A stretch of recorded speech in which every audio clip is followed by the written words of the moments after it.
Everyone, तो कैसे हैं आप लोग। आशा है कि आप सब ठीक होंगे। आज हम इस वीडियो में डिस्कस करने वाले हैं कि रेट ऑफ रिएक्शन कितने टाइप का होता है। हमने पिछले लेक्चर में डिस्कस कर लिया था कि रेट ऑफ रिएक्शन क्या होता है और उससे रिलेटेड कुछ न्यूमेरिकल्स भी डिस्कस कर लिए थे। अगर आपने वो लेक्चर नहीं देखा है तो लिंक आपको डिस्क्रिप्शन में मिल जाएगा, वहां से आप देख सकते हैं। तो चलिए शुरू करते हैं आपके अपने टॉपिक के साथ में कि रेट ऑफ रिएक्शन कितने टाइप का होता है। देखो, रेट ऑफ रिएक्शन दो टाइप का होता है। एक होती है आपकी एवरेज रेट ऑफ रिएक्शन और सेकंड होती है आपकी instantaneous rate of reaction. Average rate of reaction में हम क्या देखते हैं कि कोई रिएक्शन है और वो रिएक्शन अगर चलने लग रही है तो पूरी ओवरऑल स्पीड देखते हैं उसकी, कि पूरी जो रिएक्शन चली है उसकी एवरेज रेट क्या है, एवरेज स्पीड क्या है। अब जरूरी थोड़ी है कि कोई रिएक्शन है वो एक ही स्पीड से चले। पहले तो क्या होती है, रिएक्शन फास्ट चलती है या फिर पहले रिएक्शन स्लो चलती है फिर फास्ट चलने लग जाती है। तो जो रिएक्शन का जो रेट होता है वो बदलता रहता है रिएक्शन के दौरान। कभी वो फास्ट चलती है, कभी वो तेज चलने लग जाती है, कभी वो स्लो चलने लग जाती है। तो उस दौरान हम क्या देखते हैं, हम टोटल रिएक्शन का एवरेज रेट देखते हैं। लेकिन इंस्टेंटेनियस रेट ऑफ रिएक्शन में क्या होता है, हम एक पर्टिकुलर टाइम के ऊपर रेट देखते हैं, उसकी स्पीड देखते हैं। जैसे मैं मान लेता हूं कि 10 सेकंड के ऊपर क्या स्पीड होगी रिएक्शन की। तो उसी से रिलेटेड आज हमारे टॉपिक है कि रेट ऑफ रिएक्शन हमारे दो टाइप के होते हैं। एक होता है एवरेज रेट ऑफ रिएक्शन और एक होता है इंस्टेंटेनियस रेट ऑफ रिएक्शन। तो एवरेज रेट ऑफ रिएक्शन में क्या होता है, ये होता है change. It is the change, ये एक चेंज होता है इन कंसंट्रेशन ऑफ रिएक्टेंट और प्रोडक्ट। किसके अंदर होता है, रिएक्टेंट या प्रोडक्ट के अंदर चेंज होता है। जैसा कि हमने पिछले लेक्चर में भी डिस्कस किया था कि रिएक्टेंट की कंसंट्रेशन हमेशा घटेगी और प्रोडक्ट की कंसंट्रेशन हमेशा बढ़ती है over a finite time interval. यानी हम इसमें पूरे टाइम के ऊपर देखेंगे, जब रिएक्शन कंप्लीट हो जाएगी फिर हम उसकी एवरेज स्पीड देखेंगे टोटल। तो हमने यहाँ पे मैथमेटिकली किस तरीके से लिख सकते हैं कि एवरेज रेट जो होता है वो change in concentration of reactant और प्रोडक्ट होता है। देखो, ये जो स्क्वायर ब्रैकेट होती है कंसंट्रेशन को रिप्रेजेंट करती हैं, डेल्टा होता है ये लार्ज चेंज को रिप्रेजेंट करता है। तो ओवरऑल पीरियड में क्या होता है, लार्ज चेंज होता है, इसीलिए हम यहाँ पे डेल्टा लगा रहे हैं। तो change in concentration of reactant और product per unit time over a finite interval क्या कहलाता है, एवरेज रेट ऑफ रिएक्शन कहलाता है। यहां पे हमने बताया है कि जो एवरेज रेट ऑफ रिएक्शन होता है उसकी जो वैल्यू आती है वो लेस एक्यूरेट आती है, एक्यूरेटली नहीं आती है। ठीक है, फर्दर जैसे कि हमने यहाँ पे एक रिएक्शन ले ली कि ए किस में कन्वर्ट हो रहा है, बी के अंदर कन्वर्ट हो रहा है। तो हम ग्राफ के माध्यम से समझते हैं कि जैसे ये हमने ग्राफ बना दिया। अब क्या होता है कि कंसंट्रेशन हमेशा क्या होती है, घटती है। तो वाई एक्सिस पे हमने कंसंट्रेशन ले ली और एक्स एक्सिस पे हमने टाइम ले लिया। तो कंसंट्रेशन हमेशा घटती हुई होती है, तो यहाँ पे हमने इस तरीके से दिखा दिया। ये क्या है, रिएक्टेंट की लाइन है। अब जो कंसंट्रेशन घट रही है, पहले क्या थी, पहले x1 थी, x1 से घट के क्या आ गई है, x2 आ चुकी है। सिमिलरली टाइम जो है, टाइम t1 से चेंज होके कहाँ पहुंच चुका है, t2 पे पहुंच चुका है। तो यहाँ पे अगर मैं एवरेज रेट निकालूंगा, एवरेज रेट निकालूंगा, जैसे कि ये क्या है, डेल्टा है, डेल्टा ऑफ रिएक्टेंट और प्रोडक्ट हम लिख सकते हैं। तो डेल्टा हम मान लेते हैं कि रिएक्टेंट की कंसंट्रेशन क्या हो रही है, चेंज हो रही है। और रिएक्टेंट क्या है, यहाँ पे a है, तो यहाँ पे a लिख देते हैं। ठीक है, और किसके साथ में चेंज हो रही है, टाइम के साथ में चेंज हो रही है, तो डेल्टा t लिख दिया। अब कंसंट्रेशन कितनी चेंज हो रही है, देखो x1 से x2 पे जा रही है। तो यहाँ पे चेंज लिखा जाता है x2 माइनस x1 डिवाइड में टाइम कितना चेंज हो रहा है, टाइम चेंज हो रहा है t2 माइनस t1। यानी t2 पहले क्या था, t1 था, बाद में कितना हो गया, t2। तो टाइम आ जाएगा t2 माइनस t1। तो ये आपका कंप्लीट फॉर्मूला बन जाता है किसका, एवरेज रेट ऑफ रिएक्शन का। ठीक है, और अगर आपसे यूनिट की बात कर ली जाती है तो यूनिट इसकी क्या रहती है, सेम ही रहती है, जो कि रेट ऑफ रिएक्शन की होती है। क्या निकाली थी रेट ऑफ रिएक्शन या फिर एवरेज रेट की यूनिट क्या होती है, इसकी यूनिट होती है मोल पर लीटर पर सेकेंड। और अगर गैसियस फेज की बातें होती हैं तो एटमॉस्फेरिक पर सेकेंड इसकी यूनिट आ जाती है। ठीक है, अब बात कर लेते हैं कि इंस्टेंटेनियस रेट ऑफ रिएक्शन क्या होती है। तो जैसा कि हमने बताया कि हम एक पर्टिकुलर टाइम के ऊपर स्पीड देखेंगे, उसी को कहा जाता है इंस्टेंटेनियस रेट ऑफ रिएक्शन। तो क्या है, द रेट ऑफ रिएक्शन, ये वो रेट ऑफ रिएक्शन होती है at any particular instant of time, किसी पर्टिकुलर टाइम के ऊपर, is known as instantaneous rate of reaction, उसे कहा जाता है इंस्टेंटेनियस रेट ऑफ रिएक्शन। ये किसके इक्वल होती है, it is equal to slope of tangent, ये टेंजेंट के स्लोप के इक्वल होती है। तो यहाँ पे हमने स्लोप लिख रखा है, क्या आ जाएगा, dy बाई dx से हम इसे रिप्रेजेंट कर सकते हैं, या फिर हम इसे लिख सकते हैं टेंजेंट थीटा, टेंजेंट थीटा भी हम इसे लिख सकते हैं। और इसकी वैल्यू बिल्कुल एक्यूरेट होती है क्योंकि हम इसे पर्टिकुलर टाइम के ऊपर देख रहे हैं। जैसे हम ग्राफ के माध्यम से समझते हैं, यहाँ पे वाई एक्सिस पे हमने कंसंट्रेशन ले ली है और एक्स एक्सिस पे हमने टाइम ले लिया है। ठीक है, रिएक्टेंट की कंसंट्रेशन यहाँ पे घटती हुई दिखाई दे रही है एट पर्टिकुलर टाइम। यानी मैं मान लेता हूँ कि 10 सेकंड के ऊपर कितना चेंज आएगा। तो अब चेंज क्या आएगा, अगर मैं एक ही टाइम के ऊपर देख रहा हूँ तो चेंज स्मॉल आएगा। तो डी से हम उस स्मॉल चेंज को रिप्रेजेंट करते हैं और डेल्टा से हम किसको रिप्रेजेंट करते हैं, लार्ज चेंज को रिप्रेजेंट करते हैं। हैं तो ये आ जाता है small change in concentration of reactant to the time. तो इस तरीके से हम बताते हैं कि इंस्टेंटेनियस रेट क्या होता है। अब हम इनसे रिलेटेड कुछ न्यूमेरिकल्स देख लेते हैं ताकि आपको कंसेप्ट और भी अच्छे से समझ में आ जाए। देखो क्वेश्चन नंबर फर्स्ट है हमारा, इन ए रिएक्शन की हमें कोई रिएक्शन दी गई है जिसमें 2A चेंज हो रहा है प्रोडक्ट के अंदर। यानी रिएक्शन हमें क्या दी गई है कि 2A आपका रिएक्टेंट है और ये प्रोडक्ट के अंदर चेंज हो रहा है। द कंसंट्रेशन ऑफ A, जो A की कंसंट्रेशन है वो डिक्रीज हो रही है 0.5 मोल पर लीटर से 0.4 मोल पर लीटर तक। कितने समय में? 10 मिनट के अंदर। तो कैलकुलेट करना है आपने रेट, यानी रेट निकालना है इस इंटरवल के अंदर। और अभी अभी आपको बताया है कि जो टोटल यानी एवरेज रेट जो निकाला जाता है वो इस फॉर्मूले के तहत निकाला जाता है। तो सबसे पहले मुझे इस रिएक्शन के ऊपर रेट ऑफ रिएक्शन अप्लाई करनी आनी चाहिए, जो कि हमने पिछले लेक्चर में डिस्कस कर चुके हैं। तो अगर आपने वो लेक्चर नहीं देखा है तो आप देख सकते हैं, लिंक आपको डिस्क्रिप्शन में मिल जाएगा।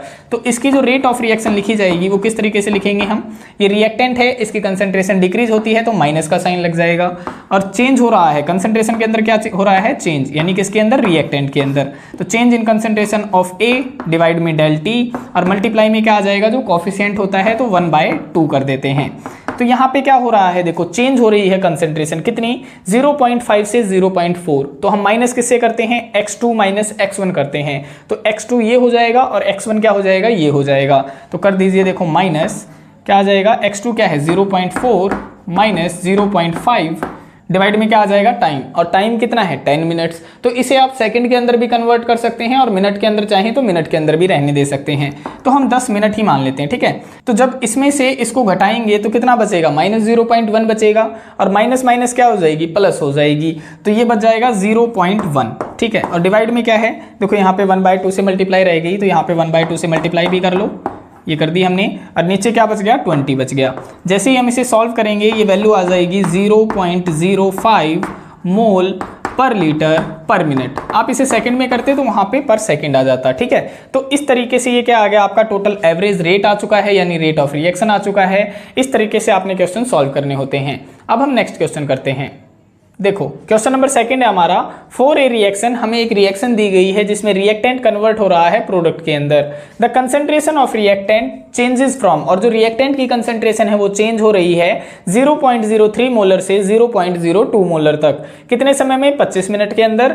आपने कैलकुलेट करना है एवरेज रेट ऑफ रिएक्शन, और यूनिट आप ध्यान रखें टाइम की क्या रहेगी? सेकंड रहेगी। तो रिएक्शन क्या दी गई है कि रिएक्टेंट कन्वर्ट हो रहा है प्रोडक्ट के अंदर। अब इसके ऊपर सबसे पहले हमारा क्या काम है कि हमें रेट ऑफ रिएक्शन अप्लाई करनी आनी चाहिए।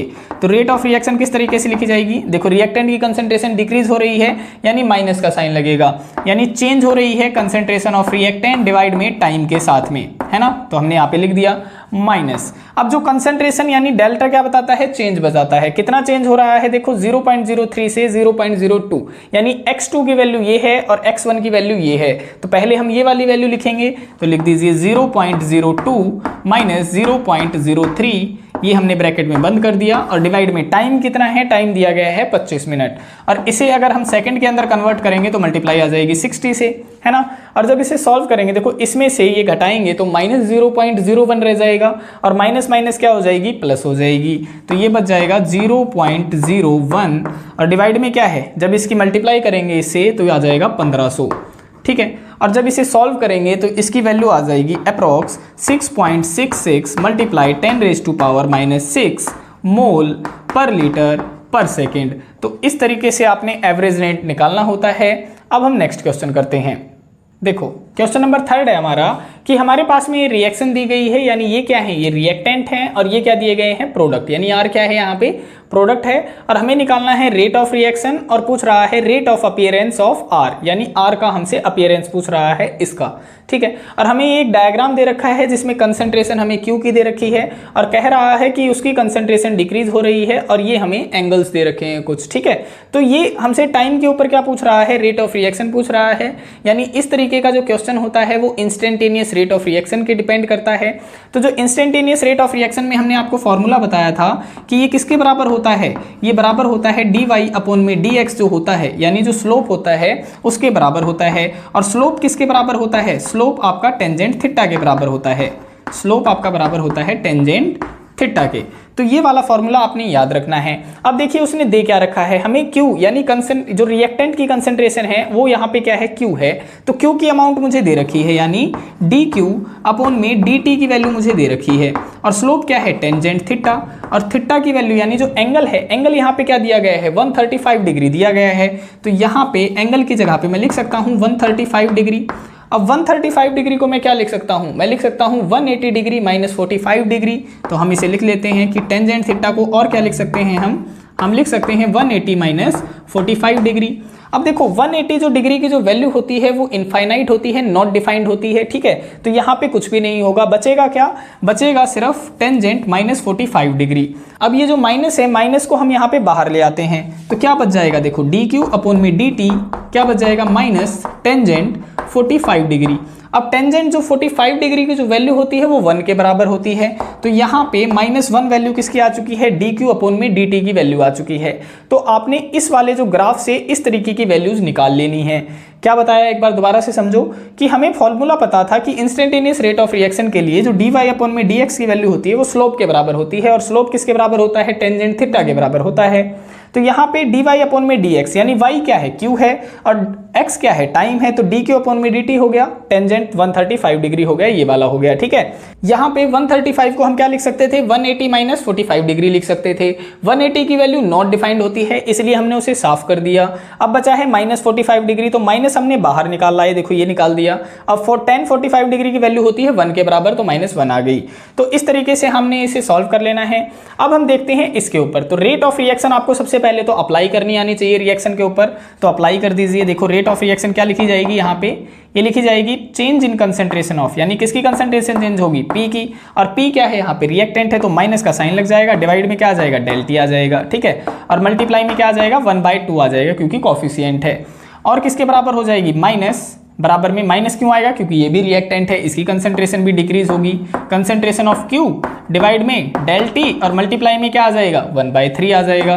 तो ये 1/3 आ गया, इज इक्वल टू, और क्या है, R है, इसकी कंसंट्रेशन क्या होगी, इंक्रीज होगी। तो प्लस में change in concentration of R divide में डेल T, और यहाँ पे कोई भी डिवाइड में करने की जरूरत नहीं है क्योंकि कॉफिशिएंट क्या है, 1 है यहाँ पे। अब मुझे ये पता होना चाहिए कि रेट ऑफ रिएक्शन निकलेगी कैसे। तो देखो इन तीन हमारे पास में क्या है, ये 3 ऑप्शन है रेट ऑफ रिएक्शन निकालने के लिए। तो वैल्यू मुझे किसकी गिवन है, देखो यहाँ पे dQ/dt है, कितनी वैल्यू है, -1 है। तो मेरे पास में वैल्यू इसकी गिवन है। तो यहाँ पे अगर मैं इसकी वैल्यू पुट कर दूं तो किसकी वैल्यू निकल आएगी, रेट ऑफ रिएक्शन की वैल्यू निकल आएगी, क्योंकि मेरे पास में 3 ऑप्शन थे निकालने के लिए। तो रेट ऑफ रिएक्शन की वैल्यू हम यहाँ से निकाल लेते हैं।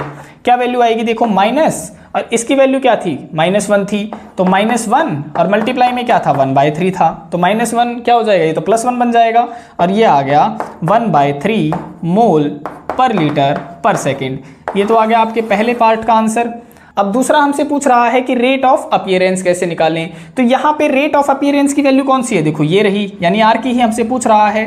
तो ये है आपकी रेट ऑफ अपीयरेंस, और रेट ऑफ अपीयरेंस किसके बराबर है, देखो ये भी रेट ऑफ रिएक्शन के बराबर है। तो रेट ऑफ अपीयरेंस की वैल्यू भी कितनी आ जाएगी, जो इसकी वैल्यू आई है, कितनी आ जाएगी, 1/3 मोल पर लीटर पर सेकेंड। तो ये भी क्या है, रेट ऑफ अपीयरेंस की वैल्यू आ चुकी है। तो इस तरीके से हमने क्वेश्चन सॉल्व करने होते हैं। ये था आपका आज का लेक्चर, जिसमें हमने एवरेज रेट ऑफ रिएक्शन और इंस्टेंटेनियस रेट ऑफ रिएक्शन के बारे में बात की। आशा है आपको आज का लेक्चर समझ में आया होगा, और अगर लेक्चर से रिगार्डिंग कोई भी आपका डाउट रहता है तो आप हमें कमेंट सेक्शन में बता सकते हैं। और वीडियोस अगर आपको पसंद आ रही हैं तो वीडियोस को लाइक कीजिए, शेयर कीजिए और चैनल को सब्सक्राइब कीजिए। मिलते हैं किसी और वीडियो में किसी और टॉपिक के साथ में, तब तक के लिए बाय बाय, टेक केयर, धन्यवाद, जय हिंद, जय भारत।